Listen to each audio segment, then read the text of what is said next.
Počkej. To bude strašný prepadak. Čaute, ja som Jany. Ja som Vicky. A toto je naše historicky prvé video na YouTube. Máme trošička stres, čo bude asi aj viditeľne na kamere. Možno bude troška ubáčať, alebo sa sem tam zakoktáme, ale veríme, že si to s nami užijete. Tak poďme na to. Poďme.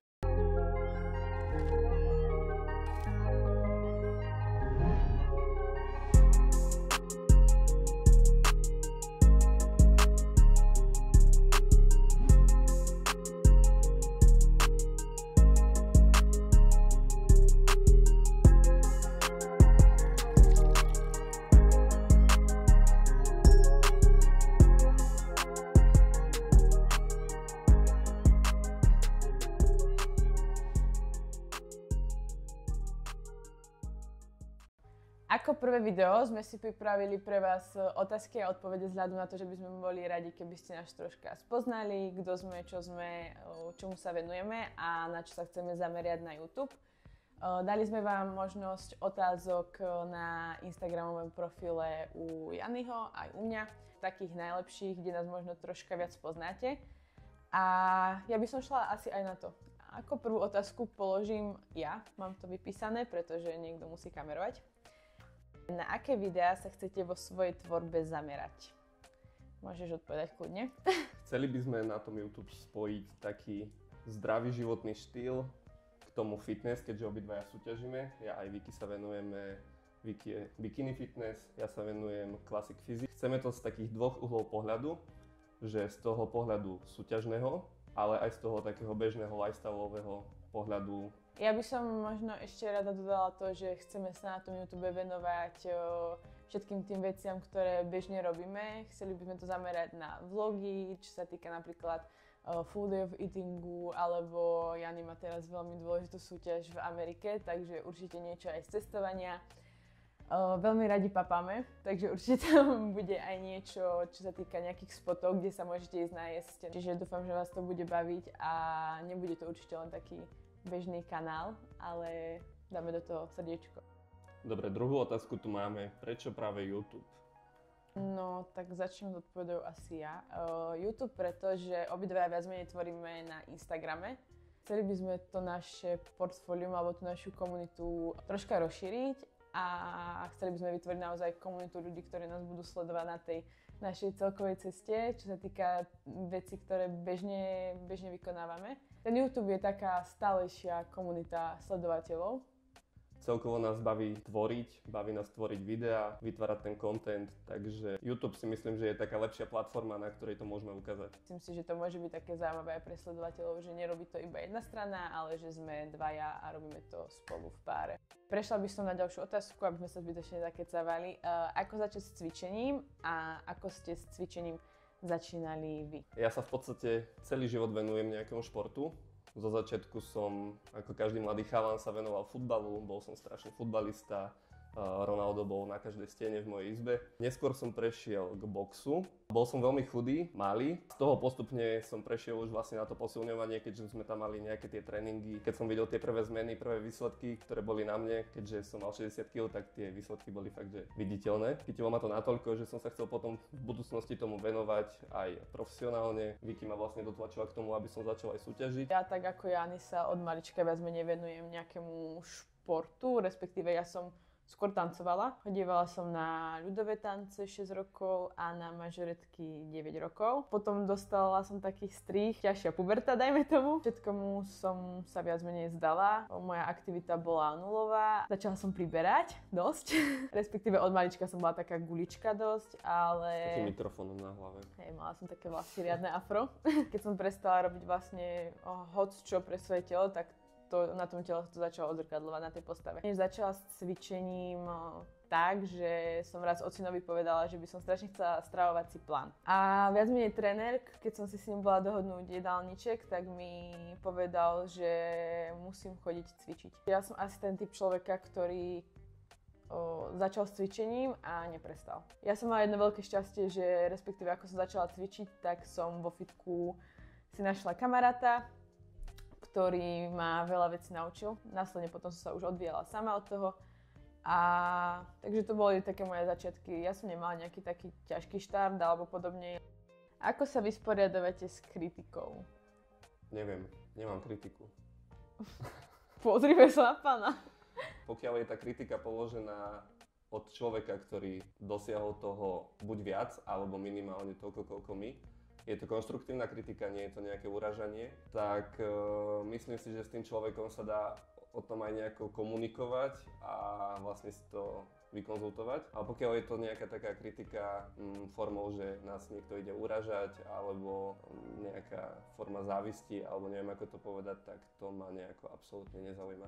Čo sa týka kritiky, tak kedy som riešila veľmi, bolo mi to strašne ľúto, hanbila som sa dať niečo na Instagram, bála som sa, že čo mi na to kto napíše, bála som sa, že proste aké bude mať na to okolie názor alebo podobne, ale za posledné 2 roky sa to veľmi veľa zmenilo a uvedomila som si, že to, čo robíme, je beh na dlhú trať. Nemôžeme byť stále dokonalí, proste robíme fázy, objem, dieta a podobne, čiže raz ten človek je pekný, raz je troška pribratejší, raz vyzerá ako smrtka, takže má to také fázy a nie každému sa to musí páčiť. A myslím si, že toto by sa mal naučiť každý, vedieť filtrovať, kto pre vás má význam v živote a kto pre vás nemá význam v živote a takisto, koho názory majú význam a koho názory nemajú význam vo vašom živote.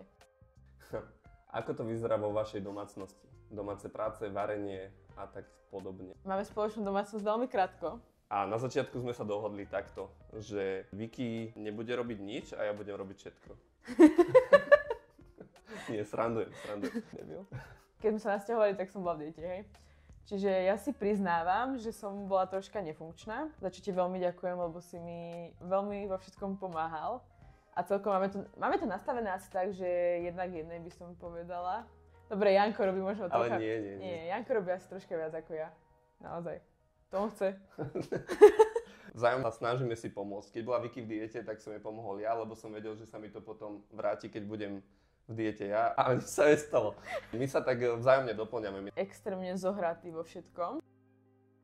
Kde pracujete a aká je vaša práca?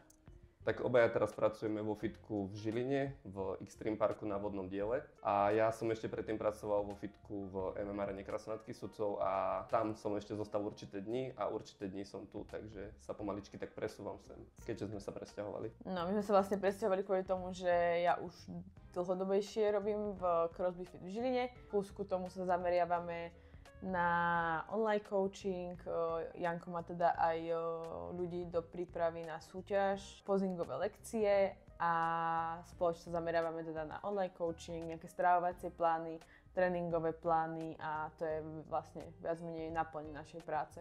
Ako si sa dostala k otázka... Biriny. Otázka na Vicky. Ako si sa dostala k bikini fitness? Ja neviem ako.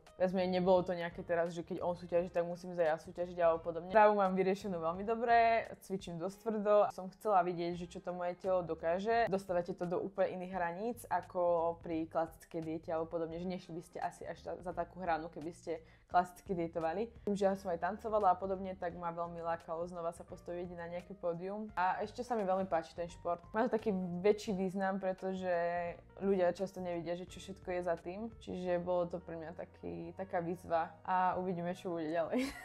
Vzhľadom na to, že sa aktuálne pripravuješ na Olympiu, tak je príprava na Olympiu ťažšia ako príprava na ostatné súťaže?